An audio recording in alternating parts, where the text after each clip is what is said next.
Hello, everyone. Welcome to Feedstuffs 365. I'm Sarah Muirhead.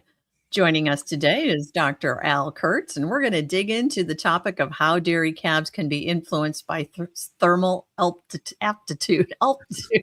Tell us what we're talking about today, Al. Okay, amplitude. Yeah. Amplitude. There we Yeah. go. Before we get into today's session, a reminder, if you have any questions, feel free to post those there in the chat area on the right-hand side of your screen. If you're joining us from social media, simply post your questions there in those channels. So Dr. Kurtz, great to have you back with us. Good to be back again. Today we're going to And talk what? about Go ahead. the amplitude, which is the degree of change of temperature, let's say on a 24-hour period. But before we do that, we had to talk a little bit about a couple of other concepts, like what is the zone of thermal neutrality? Well, that's a zone, a temperature range within which an animal does not have to expend additional energy to either stay warm or to cool from hot temperatures. And for young calves, that's like 59 to 79 degrees Fahrenheit, which is 15 to 26 centigrade. That is calves under 3 weeks. But as they get older, that lower range will drop.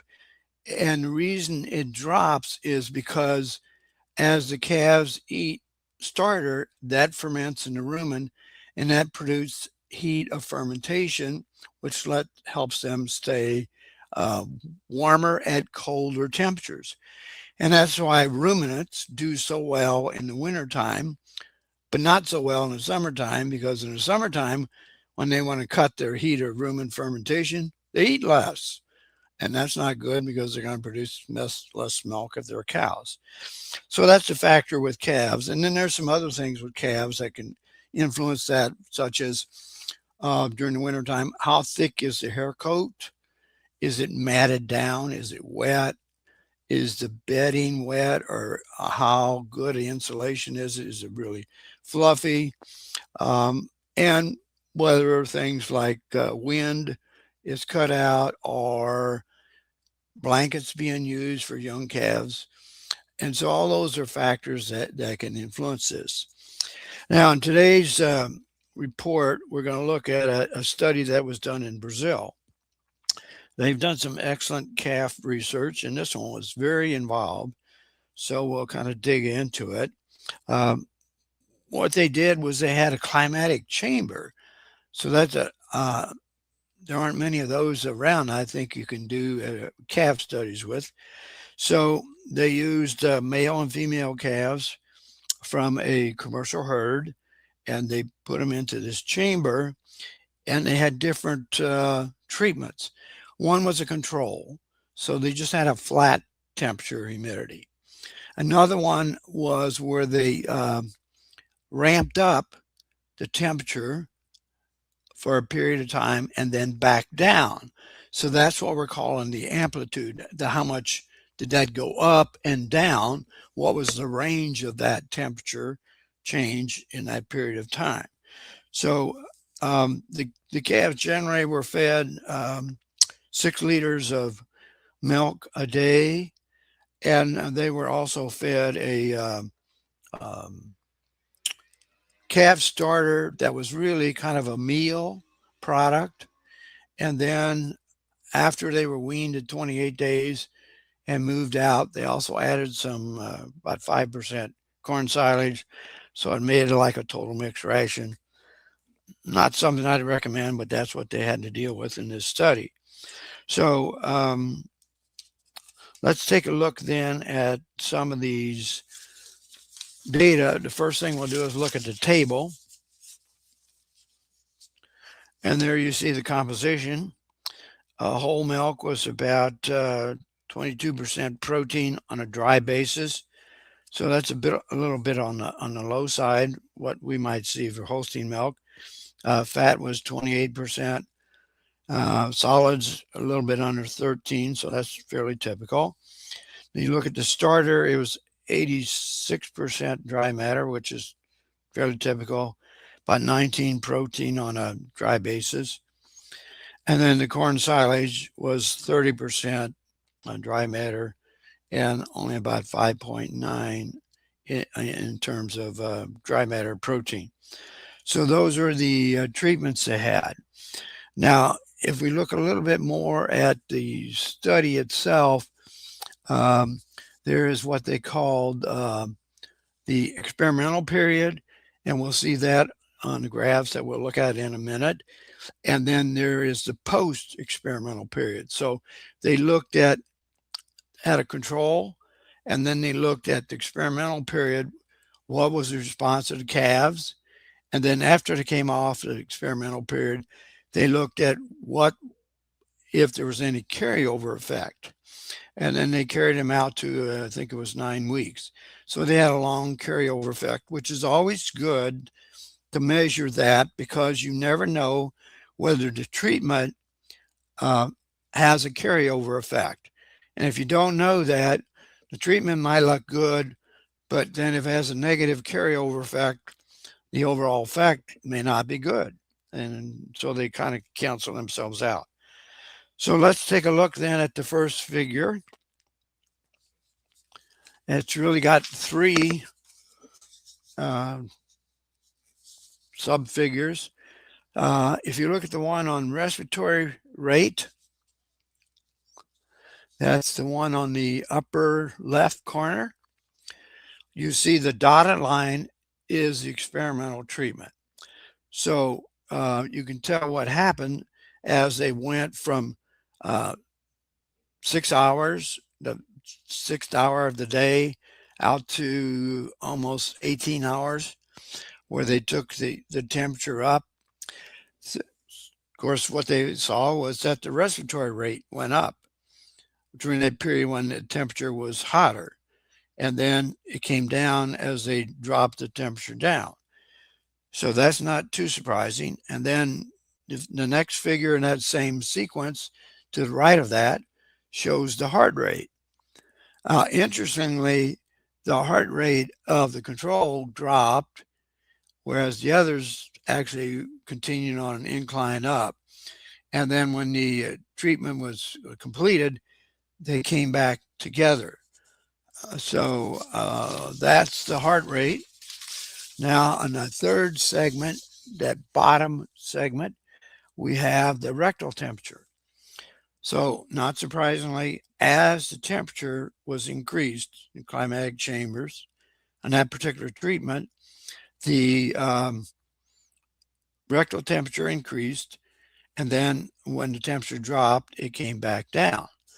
So, those aren't surprising results, but they do show that raising the temperature, and of course they had a humidity factor too, and it calculated the temperature humidity index, and that's in the text, that increased the heat stress. And so the response was a greater respiration rate, a greater heart rate, and a greater rectal temperature. Now, if we look at the next figure, figure 2, they're looking at some different responses.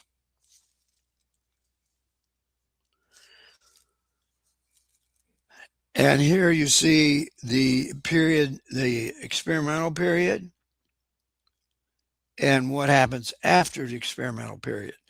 That's the left-hand section of the graph with the solid line in between it. That shows you the experimental treatment. And so, as we saw in the previous figure, the calves that had the higher temperature had a higher respiratory rate. After they came back out and they put them in pens and continued to monitor them, they found that they pretty much came back together. So it was like there was no ongoing negative effect. Now, if we look at the second segment in that graph, that'd be on the right-hand section. The heart rate, the same thing. You remember before, the heart rate was actually lower for the control calves, and it was higher than for the treated calves with the higher temperature. And then when the treatment period was over, you can see some carryover effect, some lag for 5, 6, 7, and even 8, and a little bit out to 9 weeks. So that seemed to show more of a carryover effect, the temperature increase on increasing the heart rate, and that carried out for what, 4 or 5 weeks. And and then they also looked at the rectal temperature, and that's the bottom third of this segment of figures. So there was quite a gap there during the experimental period. But then after experimental period, there was not much difference between the two until week 9. There's a spike in the rectal temperature, and then it came back together in week 11, when week 11 spiked up from the control and then carried on over. So this would indicate that while initially for the first couple of weeks after the treatment, they didn't have a carryover effect on rectal temperature, after that, it looked like there was some carryover effect. So the end result then, we can look at some other data, which is in the next table. You see the intakes of during the experimental period, that the intake of the milk was 1.6 and 1.64 pounds. So there was no dry matter intake difference. And they were fed 6 liters, and I expect they would drink all of that. Now, the starter was very low, 0.08. And that's probably because it was not a very palatable starter. It was a meal starter. And then after the experimental period, they actually introduced some silage in it. So there's generally an inverse relationship. 6 liters of milk is not that much, but when you have that coupled with a poor starter, that's why they didn't get that much starter intake. Now, notice the water intake, though. It was 1.64 on the control and 2.86 on the temperature amplified. Now, that makes sense because remember, they're under heat stress during the experimental period. So that would generally cause an animal, including us, to drink more water. And that's what happened with these calves. Now, if we continue down that table, next set of data, during the post-experimental period, there was no difference in the milk dry matter intake. The starter intake, there was a slight difference, a slight increase, 2.29 versus 2.17. And of course, the corn silage is really not much difference there. Total dry matter intake, it was actually slightly higher with the post-experimental period. And so was the water intake.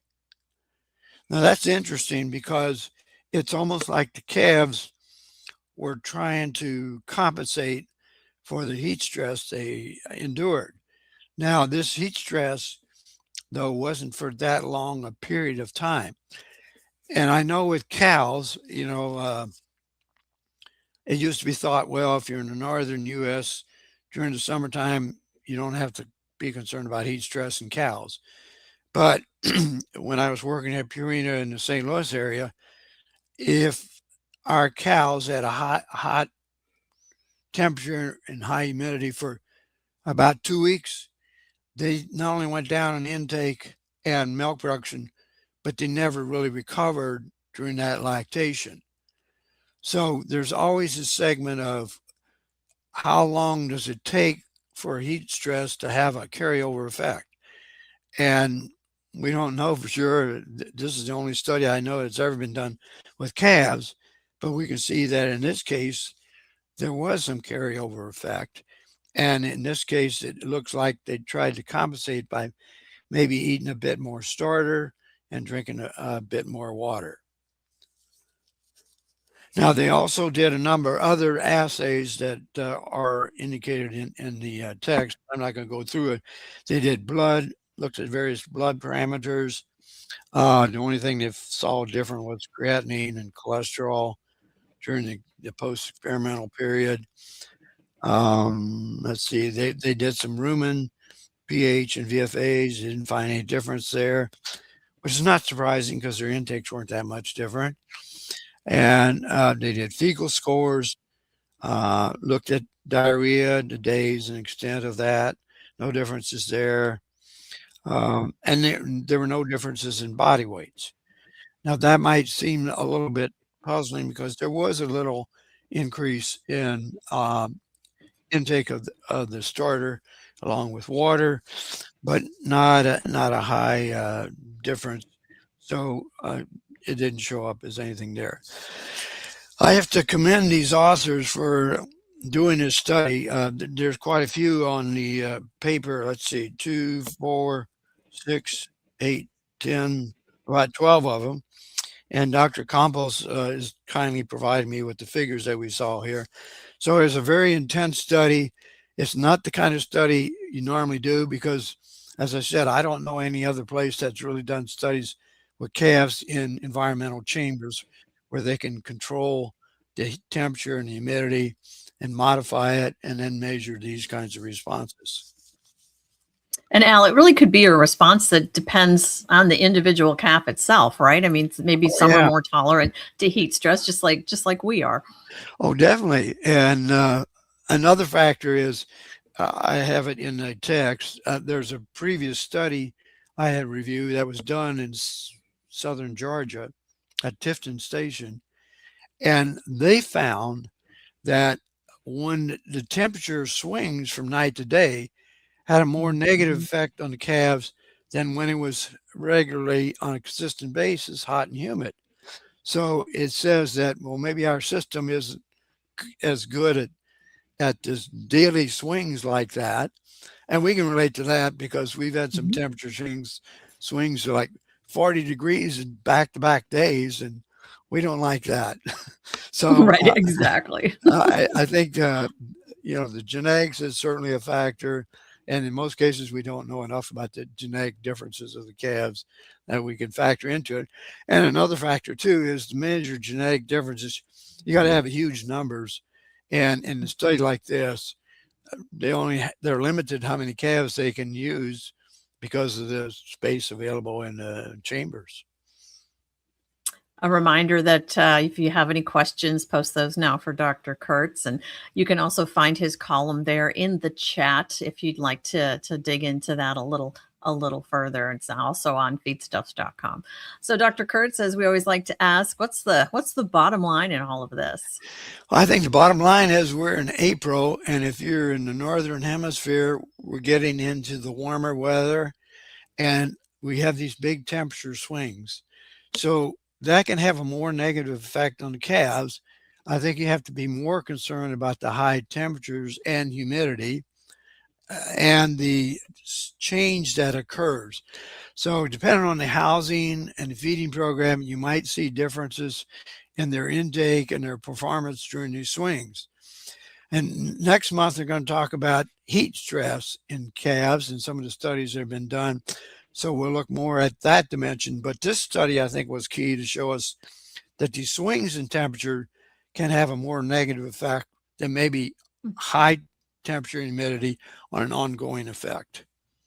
Very good. Look forward to digging into that more with you next month, Al. Thank you so much for your time today. You're welcome. Likewise, we appreciate all of you for tuning in. A reminder that all Feedstuffs 365 sessions are available in on-demand format on feedstuffs.com. Until next time for Feedstuffs, I'm Sarah Muirhead.